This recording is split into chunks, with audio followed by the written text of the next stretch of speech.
ফাতিহা অনেক সুন্দর বেগুনের চপ বানালো। পুরো ভিডিওটা দেখেন, অনেক ভালো লাগবে, অনেক সুন্দর হয়েছে।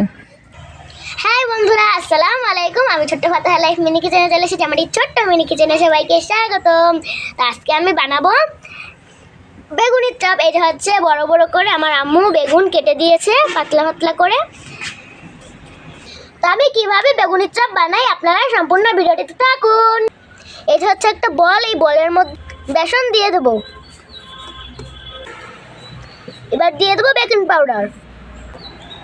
এবার দিয়ে দেবো পরিমাণ মতো লবণ। এবার দিয়ে দেবো পানি। আমি এবার সব উপকরণ একসাথে মেখে নেব।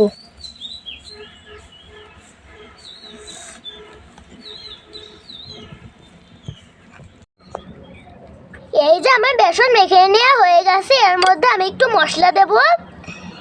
তা আমি এর মধ্যে দেব একটু বাটা মশলা। এই যে নিয়ে নিয়েছি রসুন, আর এই যে নিয়ে নিয়েছি 3টা শুকনা মরিচ, আর এই যে হচ্ছে পেঁয়াজ কুচি, আর এই যে হচ্ছে জিরা। তো আমি সবগুলো উপকরণ একসাথে বেটে নেব। এই যে হচ্ছে বেগুন পিস পিস করে কি সুন্দর কেটে নেওয়া হয়ে গেছে।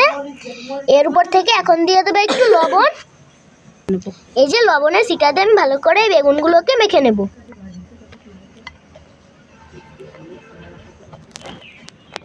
আবার একটু লবণ নিয়ে নেবো, ভালো করে মেখে নেব।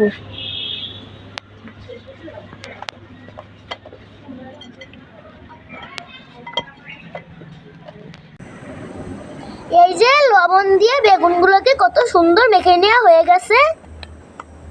এই যে আমার বেসন কত সুন্দর। আর এটা হচ্ছে এই যে বাটা মশলা, এর মধ্যে আছে জিরা আছে, রসুন আছে, পেঁয়াজ আছে, আর হচ্ছে শুকনো মরিচ আছে। সবগুলো মশলা একসাথে এর মধ্যে বেটে নেওয়া হয়েছে। এখন এই বেসনের মধ্যে আমি দিয়ে দেব।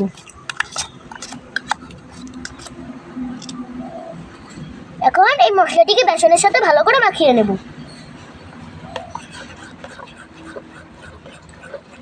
আমরা হচ্ছে বাটা মশলা খাই, গুঁড়ো মশলা খাই না কোনো কিছুতে, তাই এর মধ্যে বাটা মশলা ইউজ করা হয়েছে। এই যে আমার বেগুনি বানানোর জন্য বেসনটা কত সুন্দর করে রেডি হয়ে গেছে। এদিকে এই যে কড়াইতে আমি তেল দিয়ে দিয়েছি। এখন আমি চুলাটিকে ধরিয়ে দেব।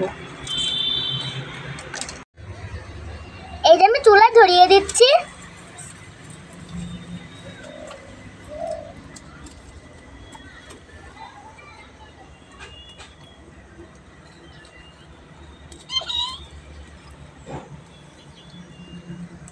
এই যে কড়াইতে তেল গরম হয়ে গেছে, এখন আমি বেগুনিগুলো ভেজে নেব।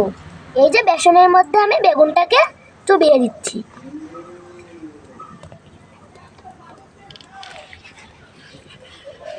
এখন আমি তেলে দিয়ে দেব।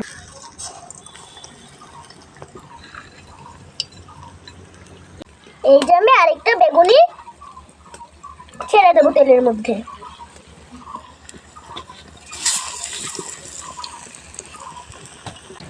এই যে বেগুনি কত সুন্দর করে ভেজে নেওয়া হয়ে গেছে, এখন উঠিয়ে নিচ্ছি।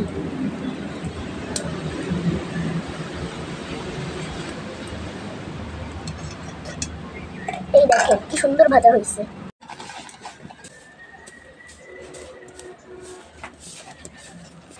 এই যে আমার সবগুলো বেগুনি কত সুন্দর করে ভেজে নেওয়া হয়ে গেছে। আমার এই বেগুনি বানানোর চপটা আপনাদের কাছে কেমন লেগেছে? যদি ভালো লাগে লাইক করবেন, কমেন্ট করবেন, আর চ্যানেলটি সাবস্ক্রাইব করবেন। আল্লাহ হাফেজ। অনেক সুন্দর তোমার বেগুনের চপ বানানো হয়েছে আম্মু। দেখতেও মাশাআল্লাহ অনেক সুন্দর হয়েছে কালার।